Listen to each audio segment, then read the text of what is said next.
Well, hello again. Pastor Ray Barnett here. Glad you could be with me for another broadcast on God's answers for anxiety and depression. Beautiful sunny day again here in upstate New York. So I want to wish all of you a good morning or a good afternoon or a good evening, depending on what time you're watching this broadcast. Well, a couple of things. I'm here again in my own backyard. Lots of green here in upstate New York. And I, for one, really appreciate it, especially growing up in South Yonkers. Actually, my apartment building, the front door was South Yonkers, and the back door was the Bronx. So I could say, sometimes I meet people who haven't heard of Yonkers, and I just say, yeah, the Bronx, everybody's heard of the Bronx. Anyway, growing up there, and then moving up here, almost 34 years ago, I have not ever found a day that I did not appreciate the natural beauty, God's beauty, of upstate New York, and of course all over the world. Anyway, I want to, today is Saturday, July the 31st, and I've been trying to remind myself on Saturdays to do these broadcasts on stories of my life. Now there's quite a few, all of which I've learned lessons from, and then of course I bring them to you so that you can have some application for your life. But before I get to that, I just want to thank some of you who are praying for a tooth I have back here that got an infection. Last night it got pretty bad, and I went from a pain level of about a 2 during the week to about a 7 last night. And I was concerned that I wouldn't be able to make the services on Sunday, especially when you get a toothache on a Friday night. Dentists are not often available on the weekends. So anyway, I solicited some of you who attend the Time for Truth Ministries, and there's others of you who don't, who yet that I mentioned it earlier in the week, and you've been praying.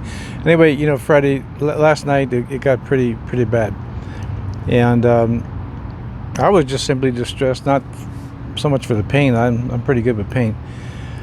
I don't like it, but I'm pretty good. But I said, oh gee, I'm gonna miss church. And thankfully, through your prayers, my pain level went from about a 7, and right now it's almost 0. Yes, I did take some ibuprofen, but I know, I really do, that the prayer of God's people, when we pray one for another, it definitely affects things, as the Bible claims. So anyway, I want to thank you that today I'm feeling pretty good, and I expect to be on board tomorrow playing the drums, also doing some singing and a little bit on the guitar, and then of course preaching the word, which will be under the theme and title of Love Not the World.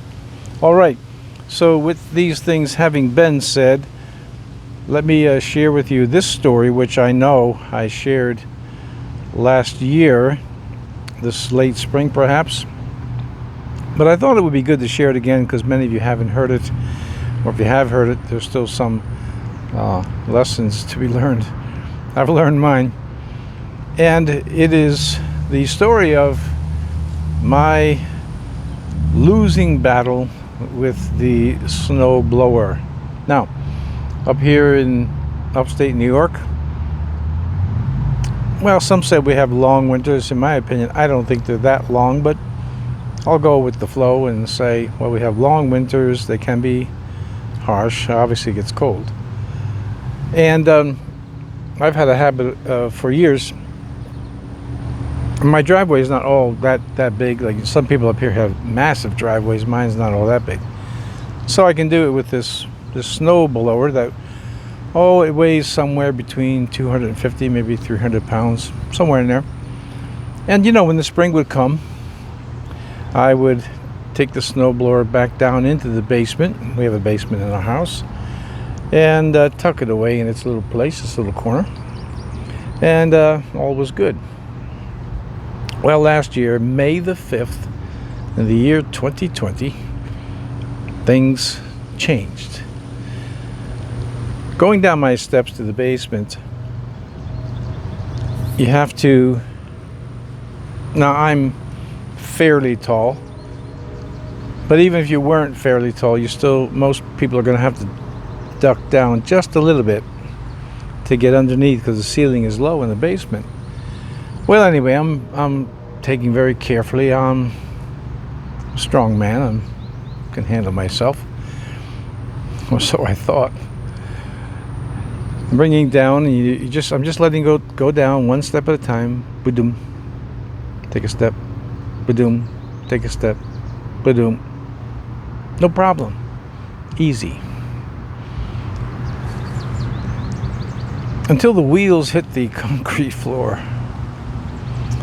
And what this ungodly, demonic snowblower did to me, once its wheels hit the floor, it just took off.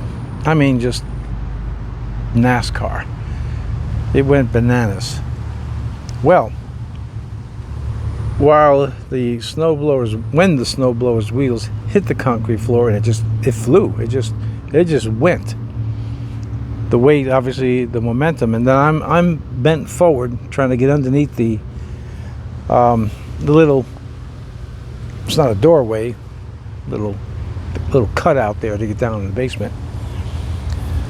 With my weight forward, and the machine has some advantage on me, it just took off. At the time, I was on the second to the last step of the basement. So if you could figure I'm about 1 foot in the air. Well, I was still holding on when the snowblower took off, and I never had a chance to let go. I mean, it just happened that quick.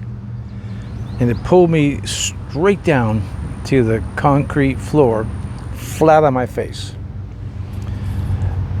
I was 5 years as an amateur boxer, played high school football, and before I was born again, before I was a Christian, I took some good shots here and there from various adventures that I was in.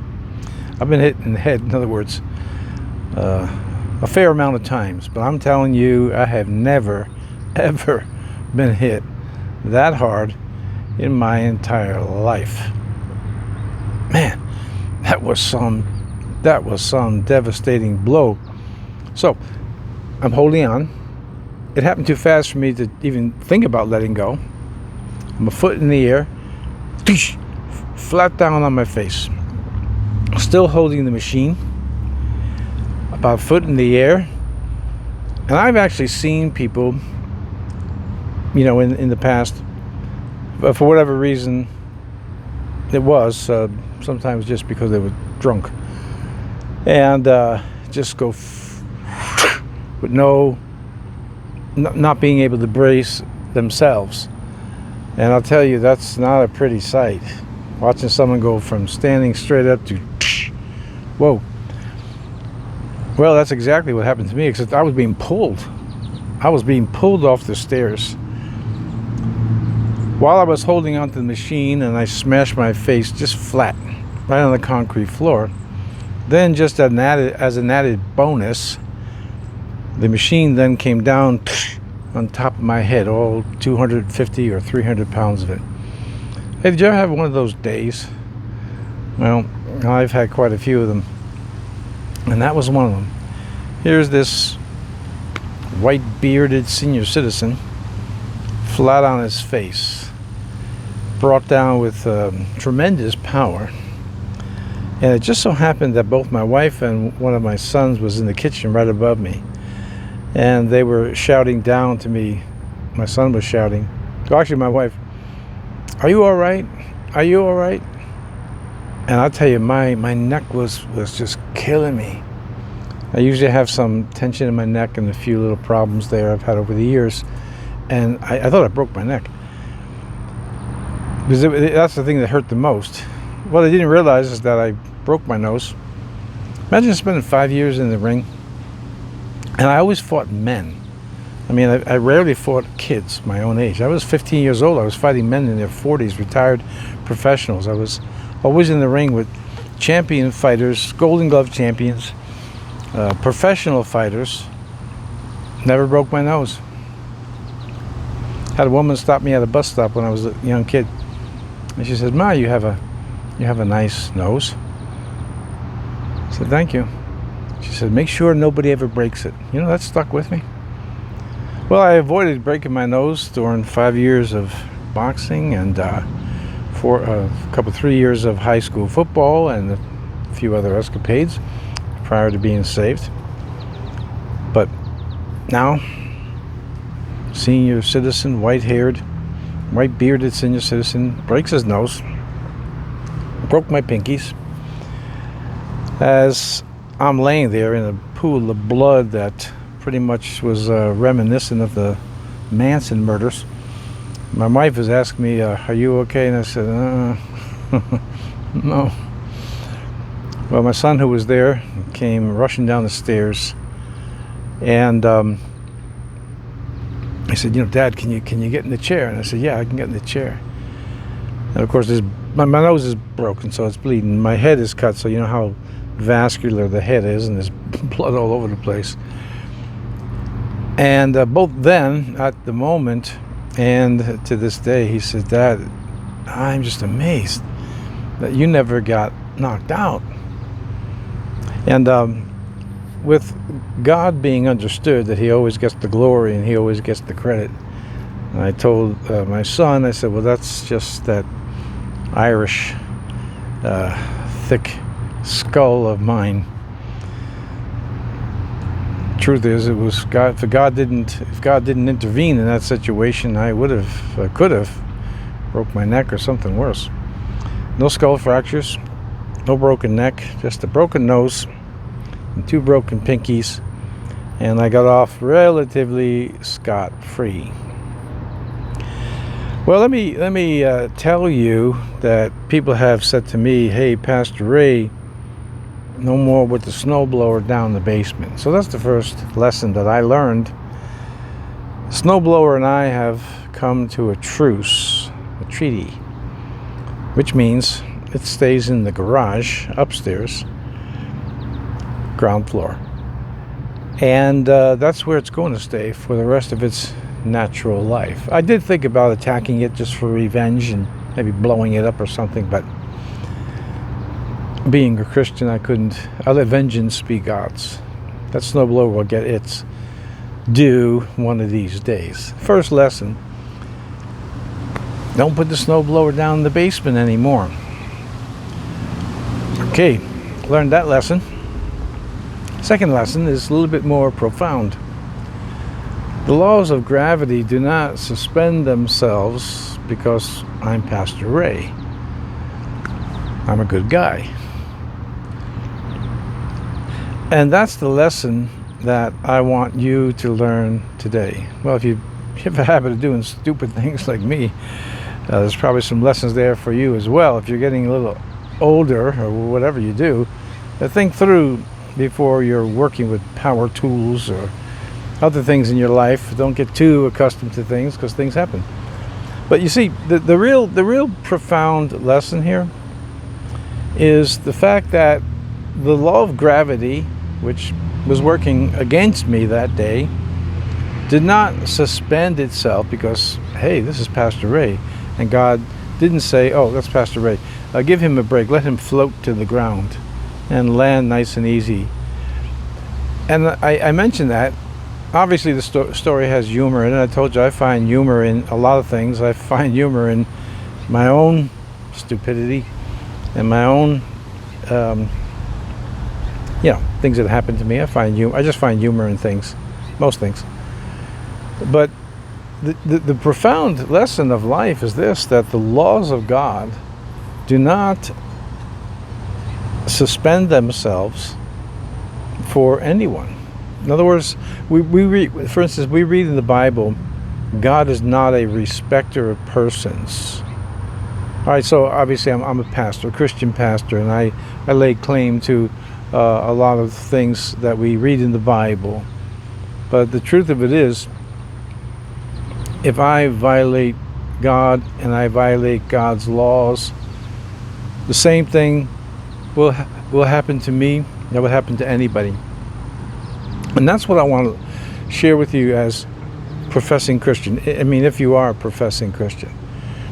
We live in a time where we believe, well, I don't believe it. Some believe you can just violate God. And this preacher talk, like, it's all about grace. It is all about grace. But grace is not a static quality. It's a dynamic quality, meaning when a person truly has grace to be what the Bible says saved, everything about them changes. Their thinking changes, their speech changes, where they go changes, where they don't go any longer changes. Everything changes because grace is not a static quality, it's a dynamic quality. In other words, say it again, we read in Romans chapter 6, in Romans chapter 8, in Galatians chapter 2, and then all over the Bible about God's grace, that it actually changes you. And this is a serious point of theology of the Bible that seems to me, there's a great misunderstanding in the world today, in our country today. Oh, I'm saved by grace, it's not by works. Philip Melanchthon, who was a reformer, made a great statement about the grace of God. He said that it is grace that saves. Excuse me, let me say it again. It is grace alone that saves. But the grace that saves is not alone. That's a very profound statement. It is grace alone that saves. So preachers who say, hey, it's all by grace, they're correct. But what they often conveniently leave out is that the grace that saves a person saves them from hell. It's not alone. That life is truly changed, not perfect. Because we trip and fall down the stairs occasionally. But the grace that saves is not alone. It changes you. Listen, when you have the grace of God, you can lay claim to this verse. I gave it to you this week, one of my all-time favorites. For God hath not given unto us the spirit of fear, but of power, and of love, and of a sound mind. Now, you that have anxiety or depression or some type of mental health challenge and disorder, think about that. The grace of God is a dynamic quality that makes a change inside. And one of the primary changes it makes is that we now believe and receive. I was going to say understand, but that comes in time, the understanding that we gain from reading the Bible and studying and praying. The fact of the matter is that when you have the Spirit of God and you have received the grace of God, right? Those two go together.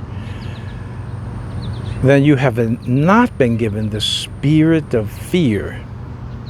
Not been given the spirit of fear. You had that before.